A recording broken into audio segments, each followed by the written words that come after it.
Bismillahirrahmanirrahim. Assalamualaikum warahmatullahi wabarakatuh. Alhamdulillah, wassalatu wassalamu ala rasulillah Muhammad ibnu Abdillah wa ala alihi wa sahbihi wa mawalah, amma ba'd. Puji dan syukur kita panjatkan kehadirat Allah subhanahu wa ta'ala. Salawat dan salam selalu tercurahkan kepada junjungan kita baginda Rasulullah sallallahu alaihi wasallam. Semoga kita semua kelak bisa mendapatkan syafaat daripada Rasulullah sallallahu alaihi wasallam. Jamaah yang dimuliakan Allah subhanahu wa ta'ala, kita lanjutkan kembali pembahasan buku Rasulullah sallallahu alaihi wasallam berkisah tentang surga dan neraka. Baik. Allah subhanahu wa ta'ala berfirman, Yawma idzin la tanfa'u syafa'ah illa man adina lahur rahman wa radiya lahu qawla. Pada hari itu tidak berguna syafaat kecuali syafaat orang yang Allah Maha Pemurah telah memberi izin kepadanya dan dia telah meridhai perkataannya. Kemudian juga dalam surah Az-Zumar ayat 44 Allah berfirman, Qul lillahi syafa'atu jami'a lahu mulkus samawati wal ard thumma ilaihi turja'un. Katakanlah, hanya kepunyaan Allah syafaat itu, kepunyaannya kerajaan langit dan bumi, kemudian kepadanya lah kamu dikembalikan. Dalam surah Az-Zukhruf ayat 86 Allah berfirman, dan sembahan-sembahan yang mereka sembah selain Allah tidak dapat memberikan syafaat, akan tetapi orang yang dapat memberikan syafaat ialah orang yang mengakui yang hak tauhid dan mereka meyakininya. Az-Zukhruf 86. Sahabat yang dimuliakan Allah subhanahu wa ta'ala, syafaat artinya pertolongan, ya. Jadi salah satu yang bisa mengeluarkan seseorang dari neraka adalah syafaat. Bagaimana cara kita mendapatkan syafaat? Ya tentunya dengan kita menjalankan ajaran Islam ini. Ya. Syafaat itu ibaratnya apa ya? Untuk menambal, menyempurnakan apa yang kurang. Karena syafaat itu artinya genap. Artinya untuk menggenapkan apa-apa yang kurang dari ibadah kita. Kalau kita tidak pernah melakukan ibadah, bagaimana kita bisa mendapatkan syafaat? Ibaratnya nggak punya kain. Lalu bagaimana mau ditambal? Syafaat bisa dari Rasulullah SAW. Tapi itu dengan izin Allah Subhanahu Wa Taala juga. Syafaat bisa juga dari orang-orang soleh, dari teman-teman kita yang baik, teman-teman kita yang pernah ngaji bareng sama kita, pergi bareng dalam ketaatan kepada Allah Subhanahu wa ta'ala. Itu mereka bisa memberikan syafaat. Suami dan istri bisa memberikan syafaat. Kemudian apalagi Al-Quran bisa memberikan syafaat. Iqra'ul Quran fa innahu ya'ti yaumal qiyamah syafi'an li ashabih. Bacalah Al-Quran, karena sungguhnya nanti pada hari kiamat Al-Quran itu akan memberikan syafaat, akan memberikan pertolongan kepada orang-orang yang membacanya. Ada puasa juga bisa memberikan syafaat bagi orang yang rajin berpuasa, ya.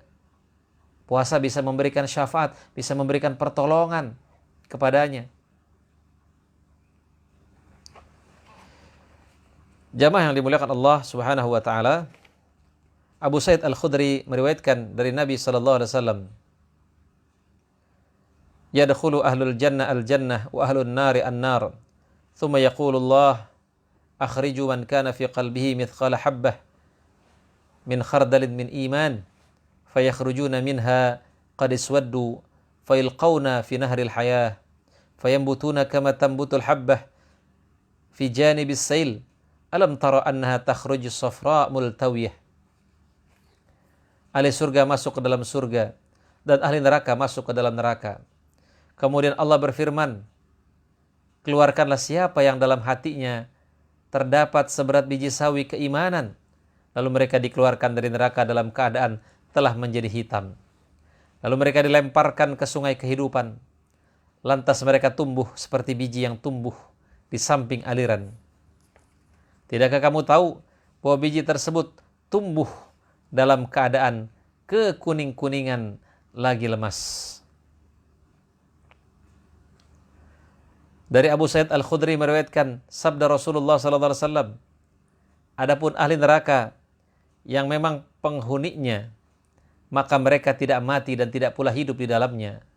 Tapi manusia yang dibakar api akibat dosa-dosa mereka, maka Allah betul-betul mematikan mereka. Hingga ketika mereka telah menjadi arang, maka diizinkan untuk diberikan syafaat.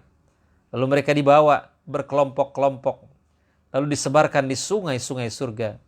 Kemudian dikatakan, wahai ahli surga, berkumpullah bersama mereka. Lalu mereka tumbuh seperti biji-bijian tumbuh yang di tengah buih banjir.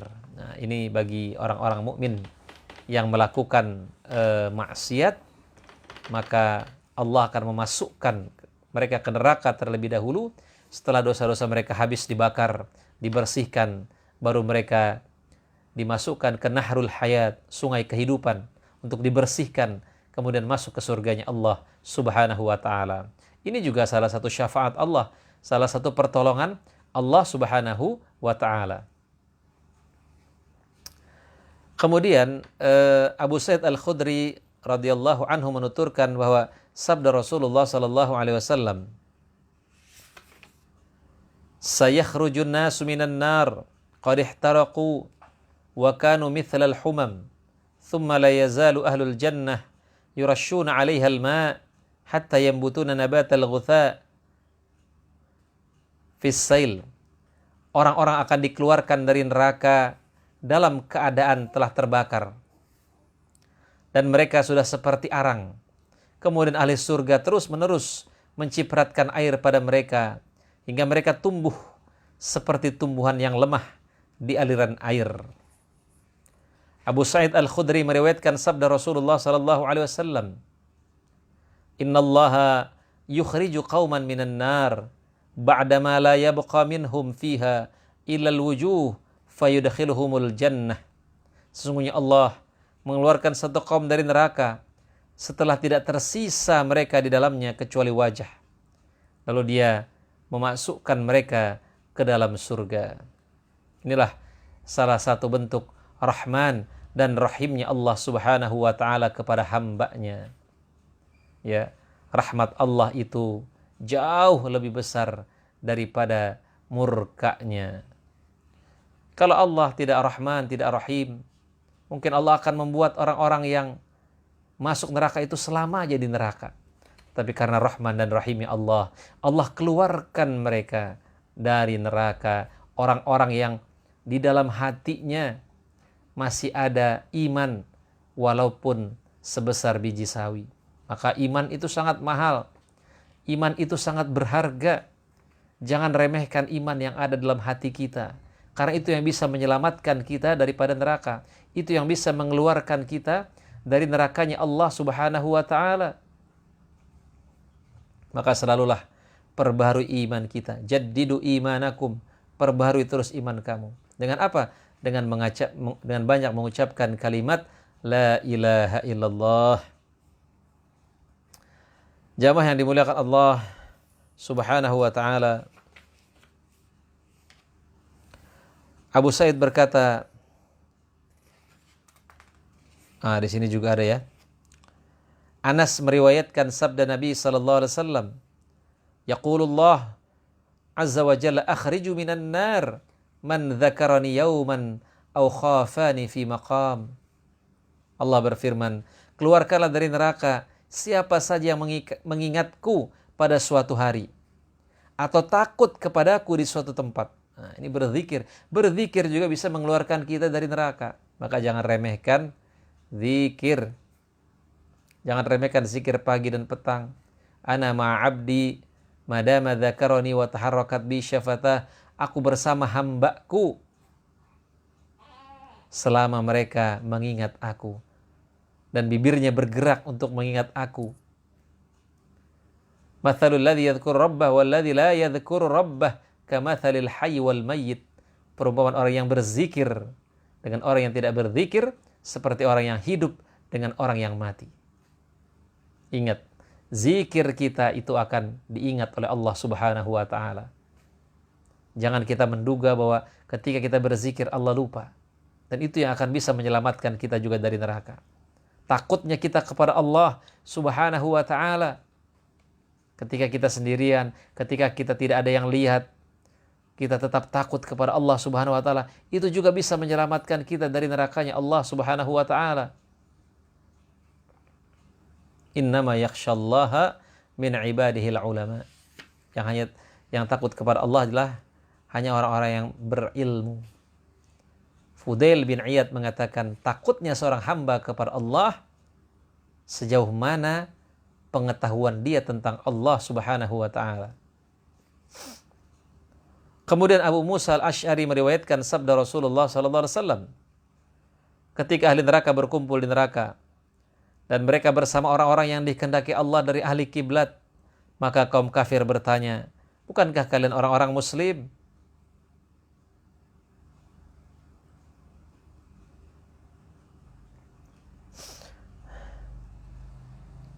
Mereka menjawab, benar. Kaum kafir bertanya, lalu mengapa Islam kalian tiada berguna bagi kalian? Dan kalian bersama kami di neraka. Mereka menjawab, kami mempunyai banyak dosa. Ya. Maka kami dihukum karenanya. Allah mendengar apa yang mereka katakan. Lalu memerintahkan agar orang-orang dari ahli kiblat dikeluarkan.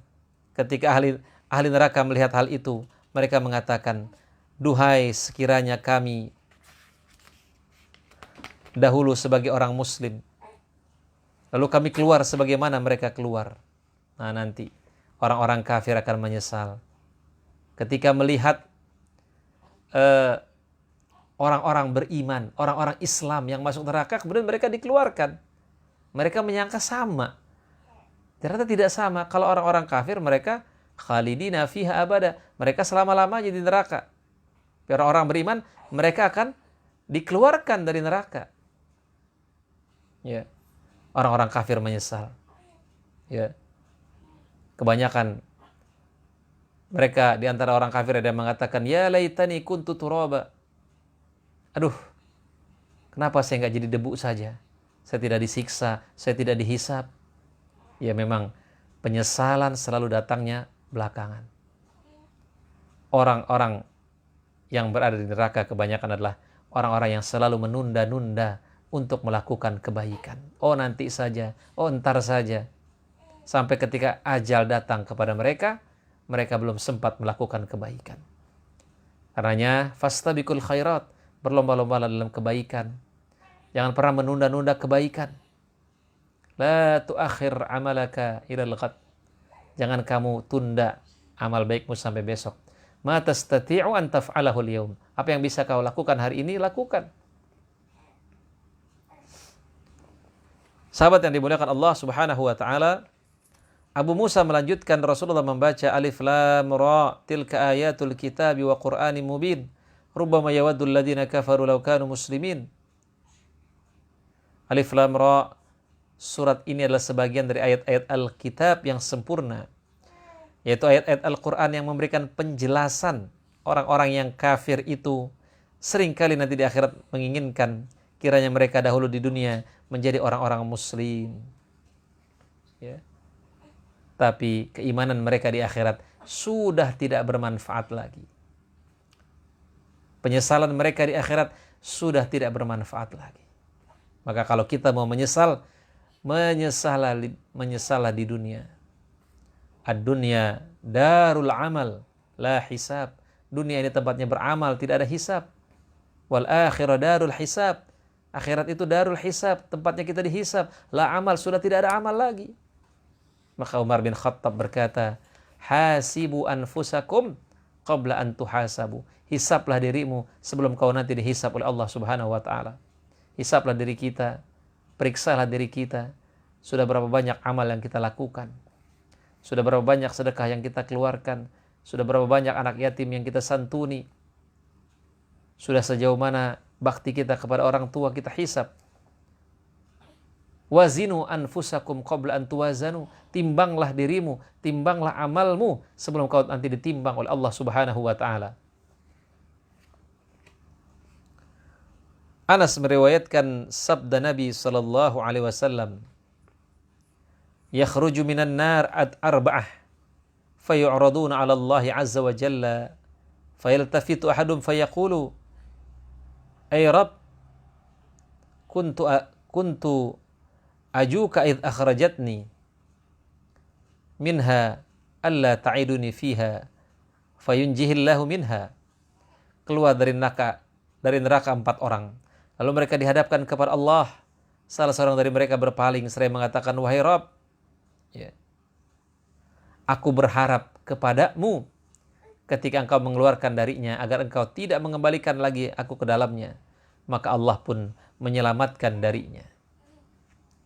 Tidak ada yang lebih mahal di akhirat nanti ketika kita diselamatkan dari nerakanya Allah Subhanahu wa taala. Tidak ada kesuksesan nanti di akhirat yang lebih besar kecuali ketika kita diselamatkan dari nerakanya Allah Subhanahu wa taala. Bahkan digeser kita sedikit dari neraka dan dimasukkan ke surga, itu sudah sebuah keberuntungan yang besar. Faman zuhziha 'anil nar wa udkhilal jannah faqad faz. Barang siapa yang digeser sedikit dari neraka kemudian dimasukkan ke surga, maka dia telah beruntung.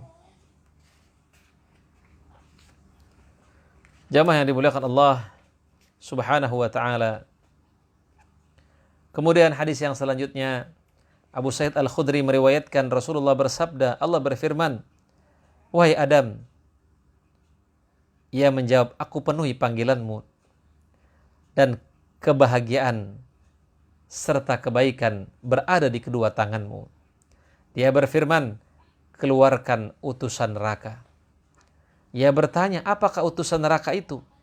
Dia berfirman, "Dari tiap-tiap 1999 itulah ketika anak-anak menjadi beruban.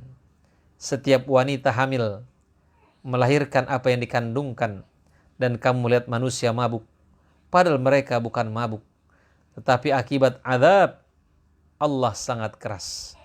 Hal itu membuat mereka bersedih. Maka mereka bertanya, wahai Rasulullah, apakah kami satu orang itu? Beliau bersabda, bergembiralah, karena dari Ya'jud dan Ma'jud 1000 dan dari kalian 1.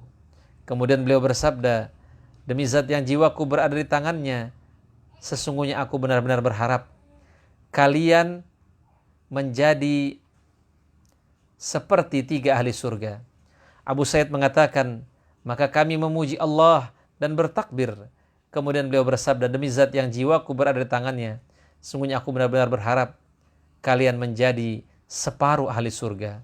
Sesungguhnya perumpamaan kalian di tengah-tengah umat lainnya seperti bulu berwarna putih pada kulit sapi hitam atau bercak di kaki keledai. Itulah sabda Rasulullah sallallahu alaihi wasallam tentang utusan neraka, ya. Jamaah yang dimuliakan Allah Subhanahu wa ta'ala,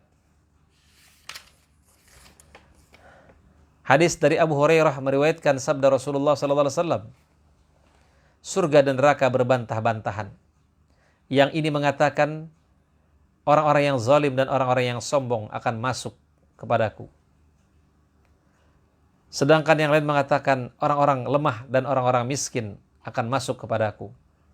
Ya. Maka Allah berfirman kepada yang ini, engkau adalah azabku, aku mengazab denganmu kepada siapa yang aku kehendaki.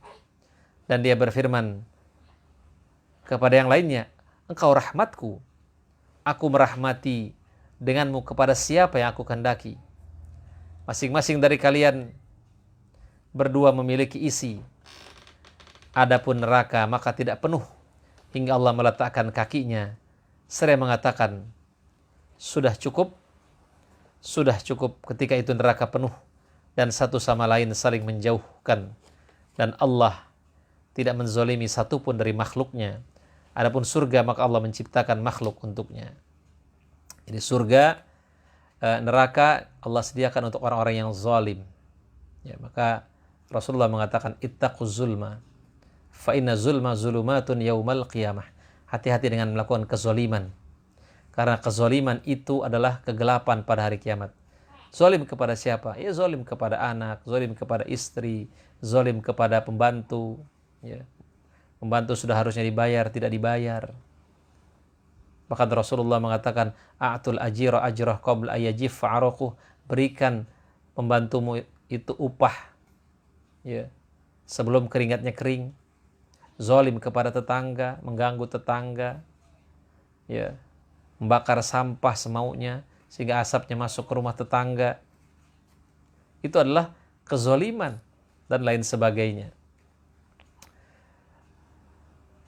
Kemudian juga orang-orang yang sombong juga tidak akan masuk ke neraka.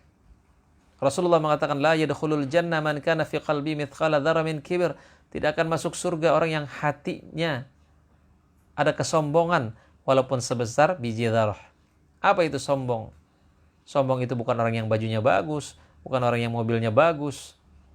Tapi sombong itu adalah, kata Nabi, ghamtun nas wa batarul haq, menghina manusia dan menolak kebenaran. Itulah yang disebut dengan kesombongan. Kemudian yang akan masuk surga siapa nanti? Orang-orang yang lemah dan orang-orang miskin.